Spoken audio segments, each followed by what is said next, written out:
প্ৰিয় অনুজ, তুমি এটা সঠিক আৰু বাস্তৱ সপোন বান্ধি লোৱা। প্ৰিয় অনুজ, আধুনিক এই পৃথিৱীখনত নিজকে তিষ্ঠি ৰাখিবলৈ অপাৰ সুযোগ সুবিধাৰ পৰিভৰ হৈ থকা নাই জানো? নিশ্চয় আছে, নহয়নে?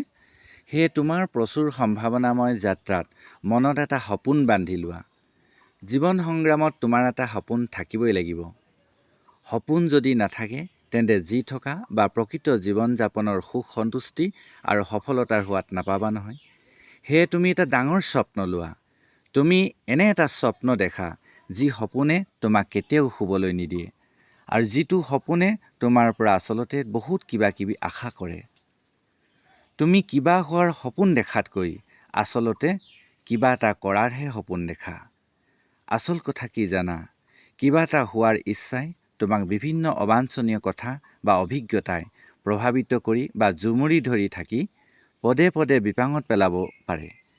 আকৌ ইয়ে কেতিয়াবা তোমাৰ অন্তৰ্নিহিত অনন্য সামৰ্থ্যসমূহকো দূৰলৈ লৈ যাব পাৰে। তোমাৰ স্বাভাৱিক প্ৰতিভাক ক'ব নোৱাৰাকৈয়ে নিঃশেষ কৰি দিয়াৰ সম্ভাৱনা ইয়াত অধিক। অন্যহাতে যদি ইয়াৰ বিপৰীতে তুমি কিবা এটা কৰাৰ প্ৰবল ইচ্ছা কৰা, সেই প্ৰবল ইচ্ছাই বা তুৰন্ত সপোনে জীৱনৰ প্ৰয়োজন অনুভৱ কৰোৱাব।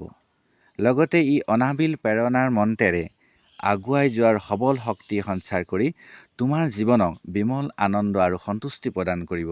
হে প্ৰিয় অনুজ, তুমি এনে এটা ডাঙৰ স্বপ্ন দেখা যিটো কৰিলে সমাজলৈ ইতিবাচক পৰিৱৰ্তন আহে।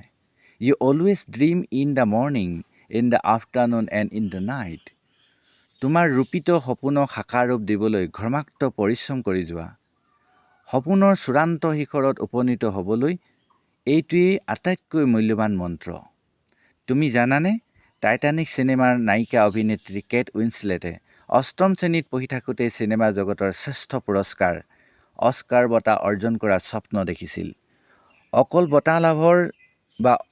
বঁটা লভাৰ স্বপ্ন দেখাই নহয়, অস্কাৰ বঁটা পালে কিদৰে ভাষণ প্ৰদান কৰিব সেয়াও এটা বন্ধ কোঠৰীত উচ্চাকাংক্ষী উইন্সলেটে এটা পেলনীয়া শ্বেম্পু বটল লৈ বক্তৃতা দিয়াৰ ৰিহাৰ্চেল কৰি ফুৰিছিল। কিন্তু এদিন সকলোকে অবাক কৰি নিজৰ ঘৰ্মাক্ত পৰিশ্ৰমৰ বিনিময়ত সেই স্বপ্ন বাস্তৱায়িত কৰি তুলিছিল। এয়া কেৱল হৈছিল সঠিক আৰু বাস্তৱ সপোন দেখাৰ বাবে। হে প্ৰিয় অনুজ, তুমি সঠিক সপোন এটা আঁকি লোৱা।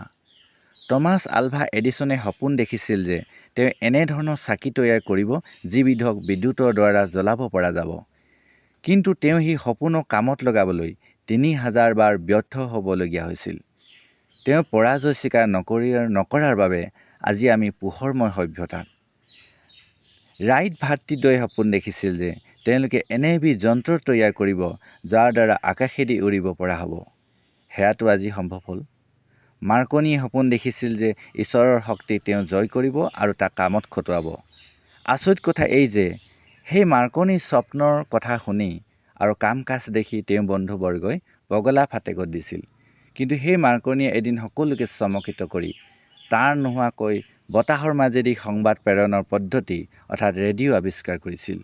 প্ৰিয় অনুজ, ইয়াৰ পৰা আমি বুজিব পাৰোঁ যে তেওঁলোকে বৃথা স্বপ্ন দেখা নাছিল, তেওঁলোকে সঠিক স্বপ্নই দেখিছিল। আচল কথা কি জানা? বাস্তৱ স্বপ্ন কেতিয়াও ব্যৰ্থ নহয়। প্ৰিয় অনুজ, সেয়ে তুমি এটা সঠিক আৰু বাস্তৱ স্বপ্ন দেখা, অৰ্থাৎ কিবা এটা কৰাৰ সপোন লৈ জগতবাসীক কল্যাণ সাধি পৰম সন্তুষ্টিৰে তোমাৰ জীৱনটোক নতুন শীৰ্ষলৈ লৈ যোৱা। নতুন শীৰ্ষলৈ। ধন্যবাদ।